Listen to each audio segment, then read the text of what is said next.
Hello mga ka-kitchen! So tonight naman, try natin ang isang Korean snack, tteokbokki.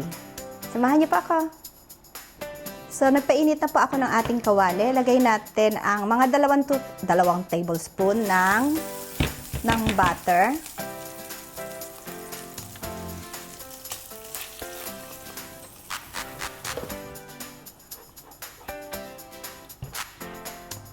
Tapos 2 tablespoon din ng flour.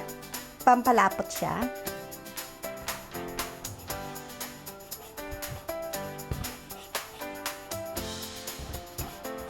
And then we'll add water.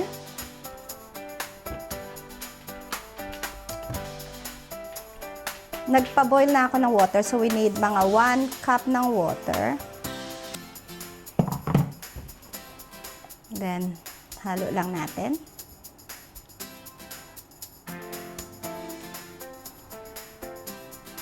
So, tinutunaw ko lang yung yung flour and butter. Kanina. So, nilagyan ko siya ng water para matunaw. And then, para mag-thicken yung sauce.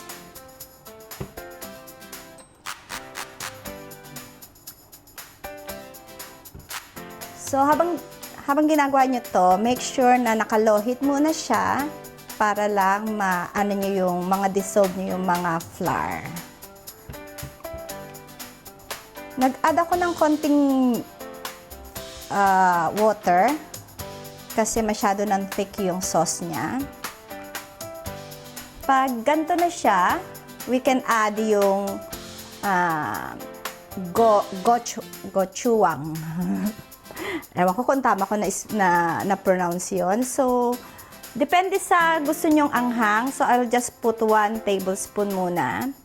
You can add some more later kung gusto nyo na mas maanghang.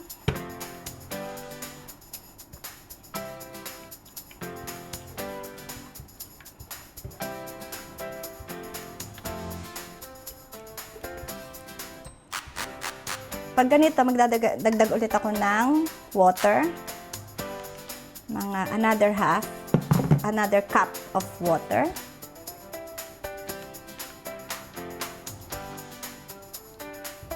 Then we'll add our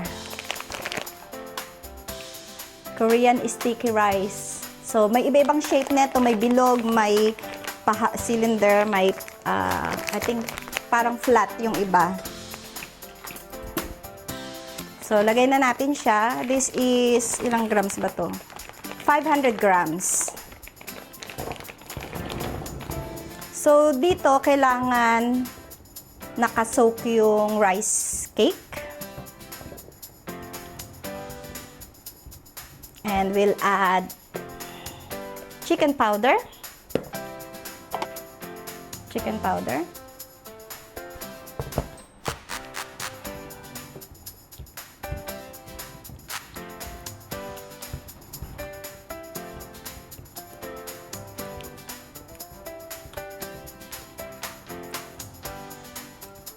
So, ito papakuluan lang natin hanggang maluto yung mga rice cake.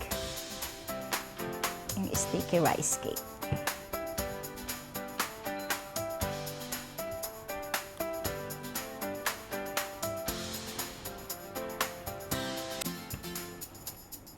So, makikita nyo malambot na yung ating sticky rice cake. So, we can add some cheese.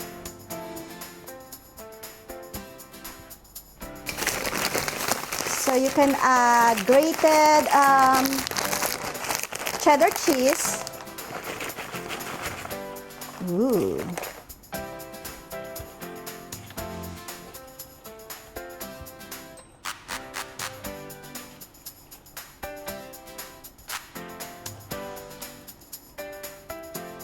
At dahil masyado nang thick yung sauce ko, lalagyan ko na lang siya na ulit ng water.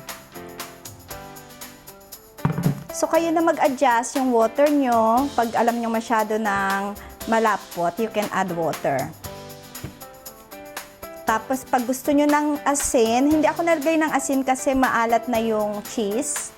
But you can add salt pag sa tingin nyo kulang sa panlasa nyo.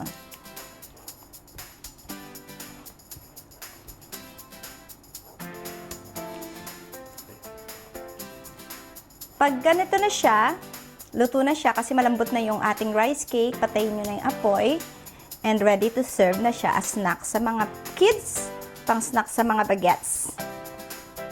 So, here's your tteokbokki.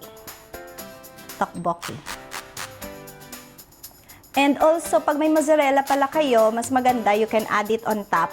Okay. Let's plate it up.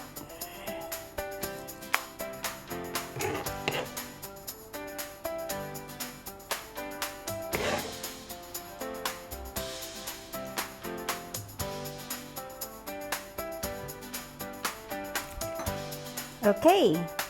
Tikman na natin siya. First bite para sa akin.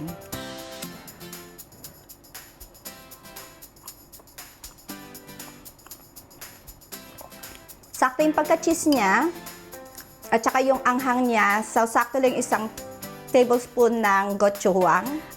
Thank you for watching our YouTube channel. Please don't forget to subscribe, share, and comment. Mas lalo pag na-try nyo, please leave me a comment and share the YouTube channel. Thank you! Bye-bye!